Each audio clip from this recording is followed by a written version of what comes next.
Who here remembers what they did on July 4th of 1973? Right? You guys weren't even born yet. It's like, I'm not even looking over here anymore, okay? July 4th, 1973, for me, I just got a brand new bike, and I was going from my house to my friend's house, and my mom told me, if you ever need to change lanes, make sure you use hand signals. So I'm on the right-hand side, cruising along on my green Schwinn, and what I did was I went like this, because I wanted to go left, right? That's what we do. And I went left. And unfortunately, there was a Corvette that was right there that hit me. And before I knew it, I was in the median, bloody, not knowing what happened. As a business coach, I talk to a lot of business owners in that same situation. They're going along, everything is fine. Somebody tells them what to do, they stick their arm out, they do it, and they never check their blind spot. So what we're going to focus on today are some blind spots. Hopefully, I can say from personal experience, I've had them all, done them all. So hopefully you'll find something in here that might help you. Simple definition is really an area where a person's view is obstructed. So you can see on that red spot is the blind spot, okay? So that's really what we're going to be focusing on today. This is another way to look at it. We've all experienced this if we drive. Okay, we have had this situation, and what do we end up doing? We strategically position mirrors in a place for us to be able to best see that area. So that's what we're going to talk about. But what in the world does it have to do with my business, okay? I want to talk about your business. I want to talk about my business. I'm going to get vulnerable. It's completely up to you guys if you want to or not. The more that we can take an honest look at ourselves and our company, the more success that we're going to have. The most common blind spot that people have is basically believing that others have that and you don't. I run into this a lot. I don't have that problem. Okay? That doesn't apply to me. So if you have ever heard yourself say this or listened to other people say this, any of these, you don't know what you're talking about. I don't do that. You do it way worse than I do. Okay, you'll start to get a feel for there might be something here. Did someone ever suggest something and you took so offense, your wall went up and you immediately fired back? Okay? Those are blind spots a lot of times. And I run into a lot of people, okay, that say, you know what? I don't have them. I don't have a blind spot. So I want to prove to you, this is the audience participation part of this, okay? So raise your hand if you don't know what the letter F looks like, okay? Just raise your hand. Okay. You've all been warned, because what I'm going to do is I'm going to put a sentence up there for you. All I want you to do, it's simple, is just count the number of F's in the sentence, okay?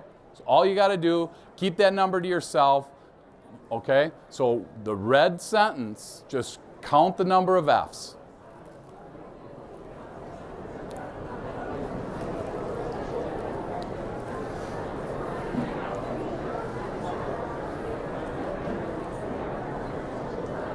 Okay, everybody got their number? Okay, raise your hand if you only saw one. Cool, anybody just two? So raise your hand if you saw two, come on. 3, okay, 4, 5, 6, anybody 7? So I asked you a question, who doesn't know what the letter F looks like? Nobody raised their hand. But yet we had 2, 3, 4, 5, and 6. We had 5 different answers to one simple question.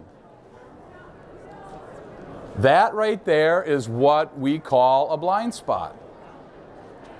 So if you said, I don't have any, I don't even know why I'm here, maybe you didn't think it was this, maybe you thought it was somebody else, okay? Here shows that there's an opportunity for you to look to see if you have a blind spot. 6 is the correct answer, okay?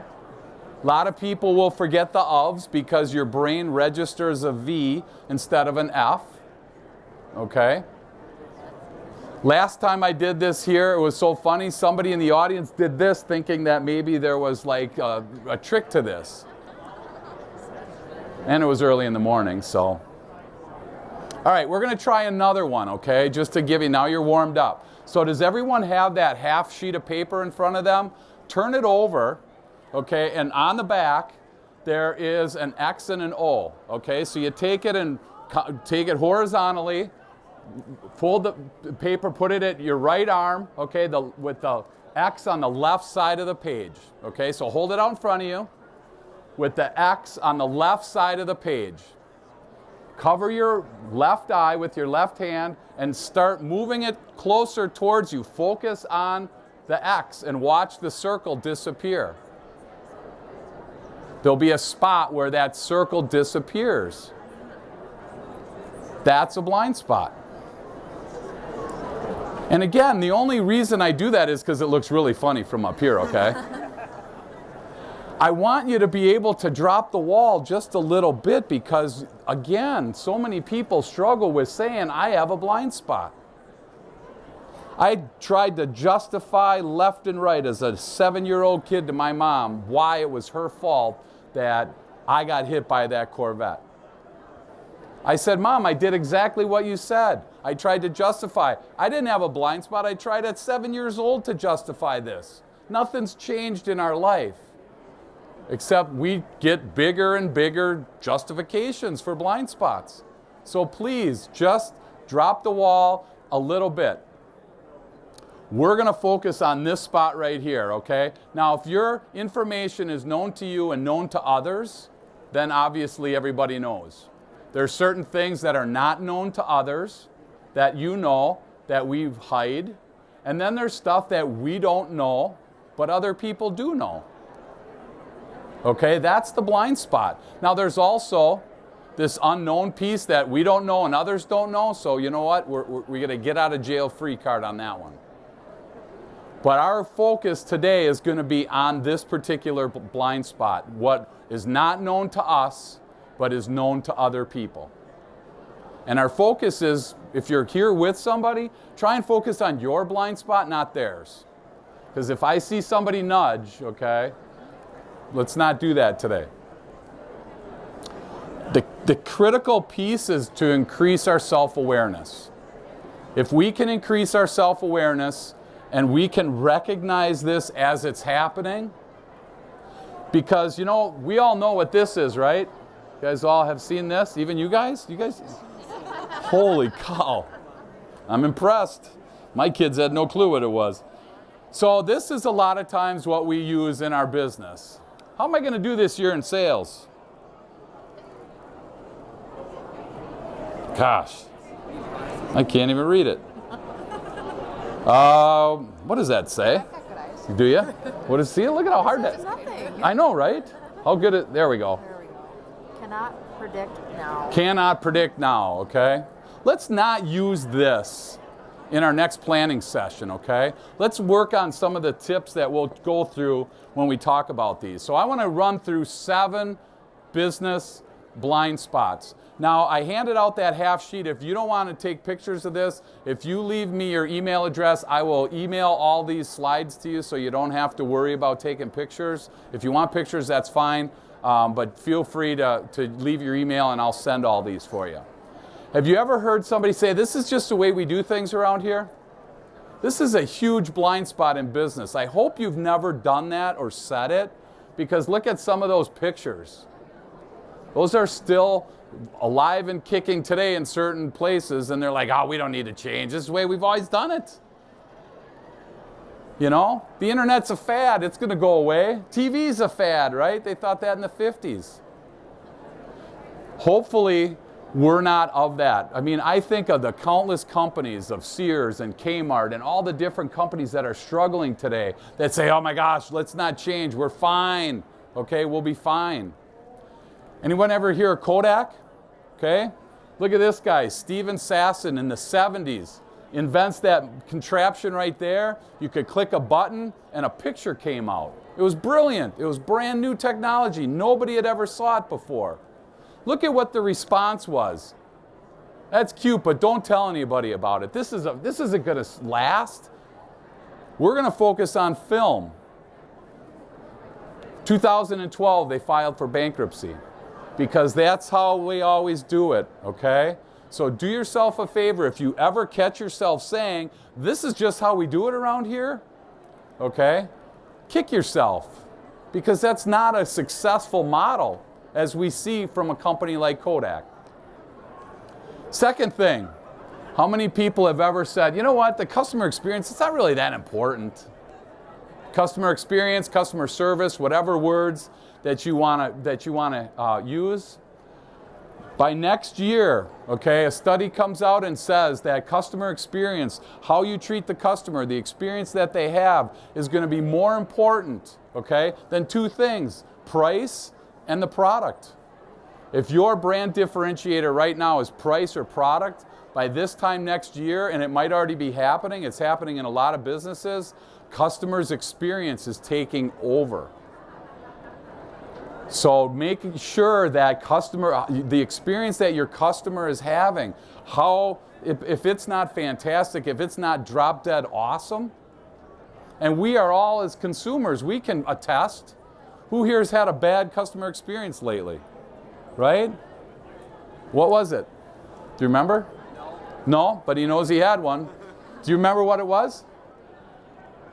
You know, it's like it sticks in our mind, okay? And then we start thinking about, why am I giving this company money? Think about it from this perspective. Why improve it? 3 reasons. You'll improve your customer retention, okay, if that's important to you. If you're looking for people that are wanting to buy more and more from you, you can also improve customer satisfaction, and you can improve cross-selling and upselling.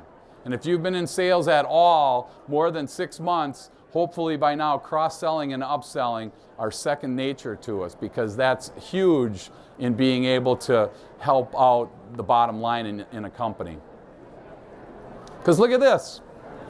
And maybe this isn't the case for you, but statistically, 25 unhappy customers will say nothing. They just leave. They just leave, okay? There'll be 1 out of 25 roughly that'll say something. Because I always hear people, well, if they're unhappy, they'll tell me. They just leave.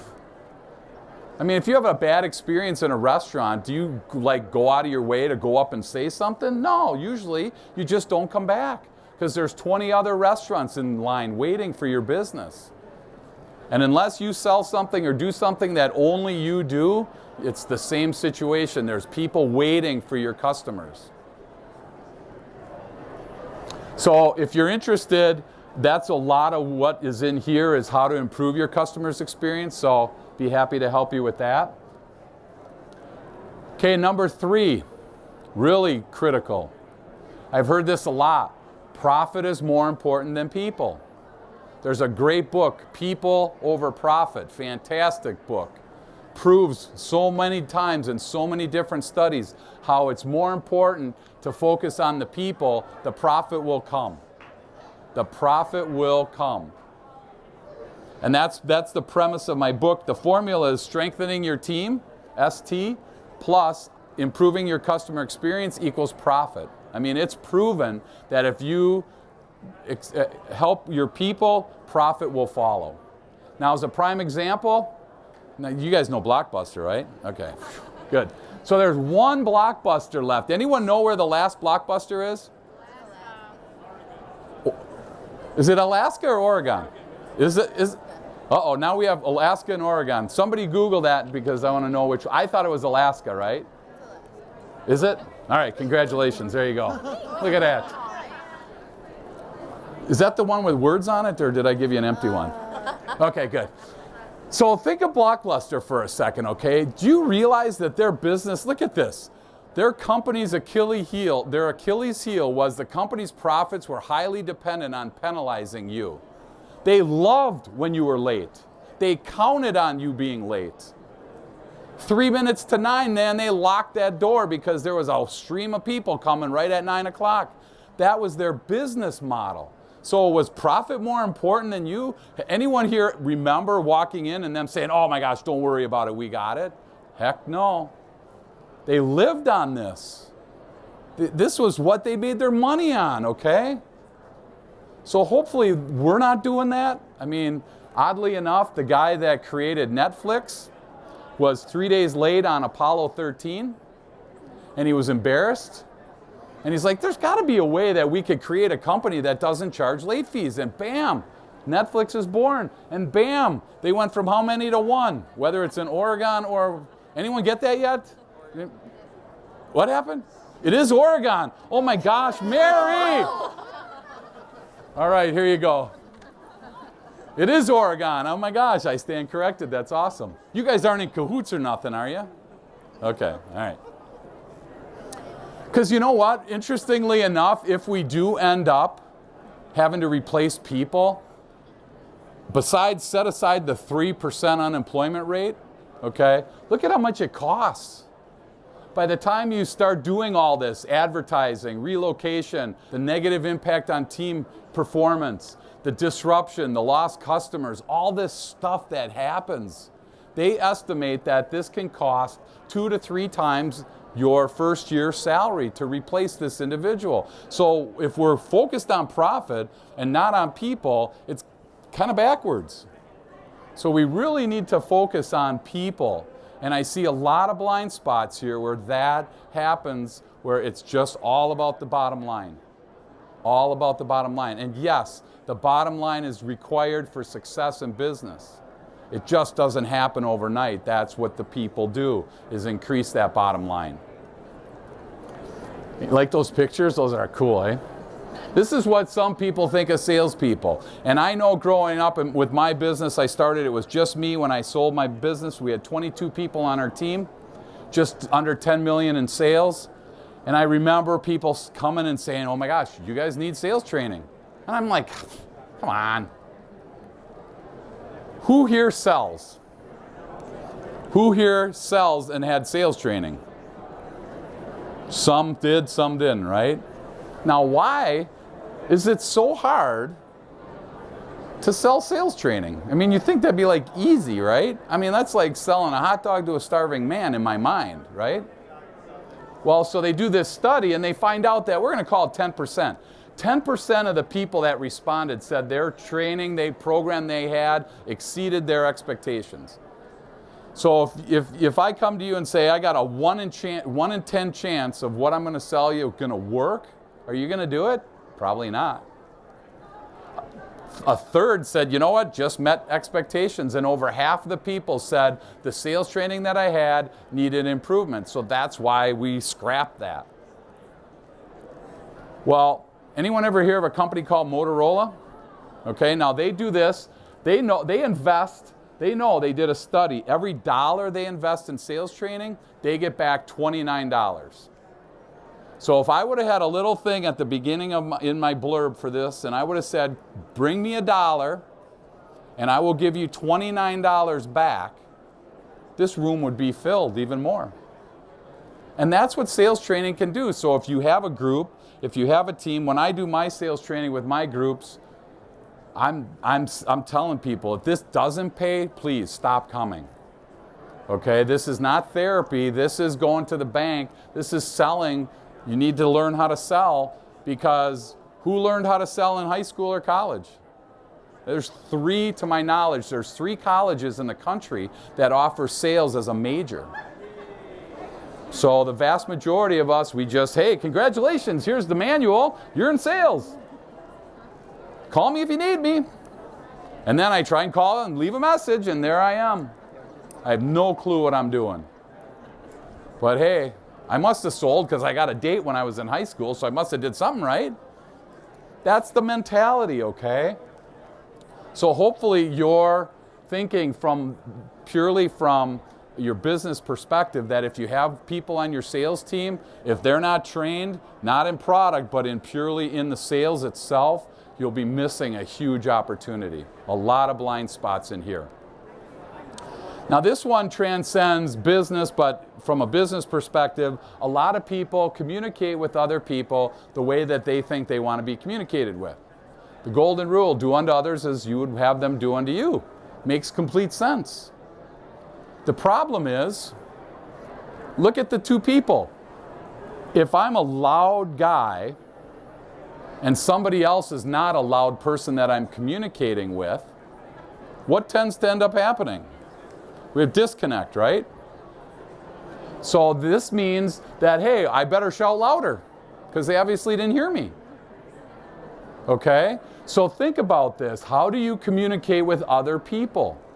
When I do my communication training, it's crazy when you go through 10 tips to better communicate, there's nothing there that's of any value because you know it all. I had somebody come up to me once and said, you know what, I didn't learn a thing. I'm like, that's awesome. I didn't want you to learn. You know all this stuff. The question is, how much of this are you doing? And that's where the whole thing kind of shifted for him.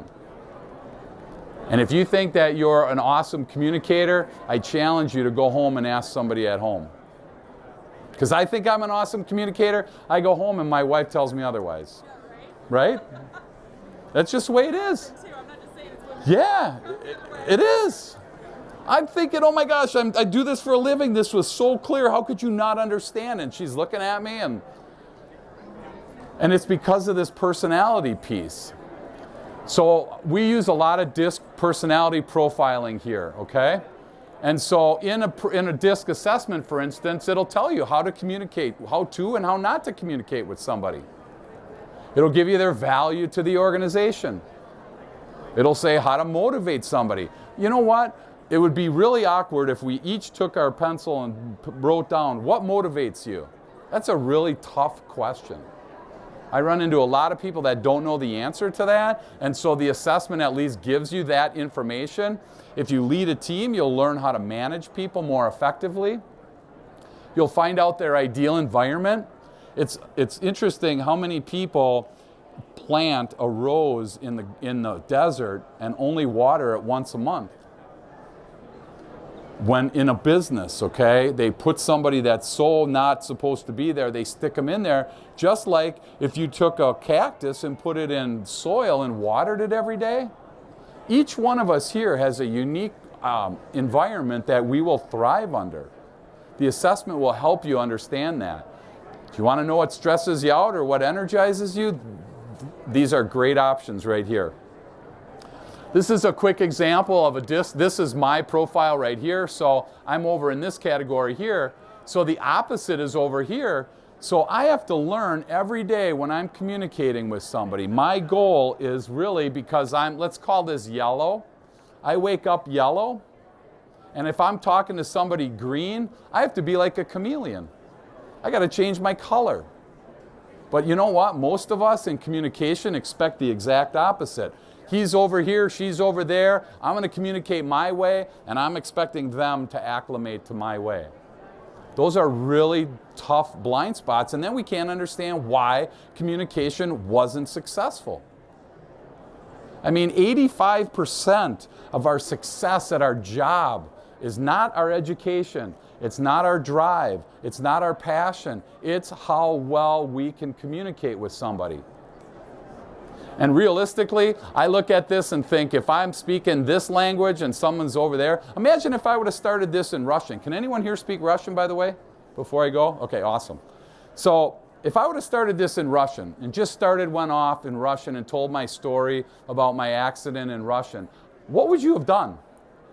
How long would it have been before someone's like, we don't speak Russian? That'd be really awkward. But yet, you know, this goes on every day. Every single day we're speaking different languages in our office. There's over 6,000 different languages spoken in the world today. How many are spoken in your office? How many different dialects are going on at one time because of this type of situation? Number 6, I'm the only one that can do this. Okay? A lot of entrepreneurs, a lot of business owners, they refuse to do this handoff. Handoffs are a regular part of business. What in the world are we thinking that we can do this all ourselves? Can one guy or one girl run faster than 4 on a relay race? Absolutely not. And when we look at this, okay, have you ever thought any of these? You know what? They can't do it as well as I can. This is a huge blind spot. I have clients that I work with every week that still struggle with this because it's so built into them that they have to do it their way. Nobody else can do it as good as them. It's faster for me if I do it myself. A bunch of people have that thought process. And I totally agree. The first few times, it's a whole lot faster to just do it yourself. But once you learn to delegate, and once you're able to pass that baton along, those people thrive in that condition. Other people, they're not committed to this as I am. Have you ever thought that or heard that? These are blind spots, okay? These are things that other people see that you might not see. If someone else does my work, I might be replaceable. I mean, that's kind of a threatening spot to be, but there are people that have that thought. And then the martyr approach is my team's already overworked. I love it. It's awesome. Great on the surface. But if it's coming from a bad start, it's going to be a bad end. And then the last one. Would you rather be right or would you rather be effective? Now at home, we change this up a little bit and it gets a whole lot different. It's, do you want to be right or do you want to be loved? That one's a whole lot harder, but I can't use love because none of the guys here will understand it, so including me. But think about that. Do you want to be right? Is this about being right? You know, you're the boss. I have people that say, I'm the boss and this is the way it's going to be. I was at a church once in San Diego and the guy was talking about husband and wife relationship and he said, you know, this was a joke, okay? So I'm prefacing this was a joke. The guy comes home from church, he goes, honey, you know what I learned today? He goes, I learned that I'm the boss. You know, and I learned you're nothing. And she goes, whoa, big deal, you're boss of nothing, right? I mean, these are things that go on every day. There are people that just want to hold on. They're holding on to being right. And it turns out to be a blind spot. Think about back to Kodak. Why in the world would Kodak not say, brilliant, let's try this. Let's spend some money on it. They shut it down.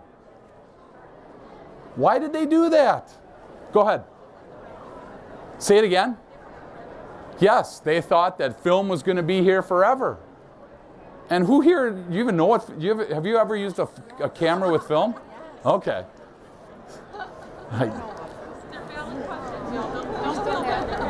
They're valid questions, right? I mean, because there's people that have it. My kids are in there, my kid is 30, my daughter's 30, and she's never used film. Never used film. Oh my gosh, she said, what does that say about me as a father? Woo! Hey, here, there's a microphone. You want to do this together here? Let's finish this. So, if you have 2 class choices to attend, which one would you rather attend? How to always be effective? Or do I want to always be right? I love being right.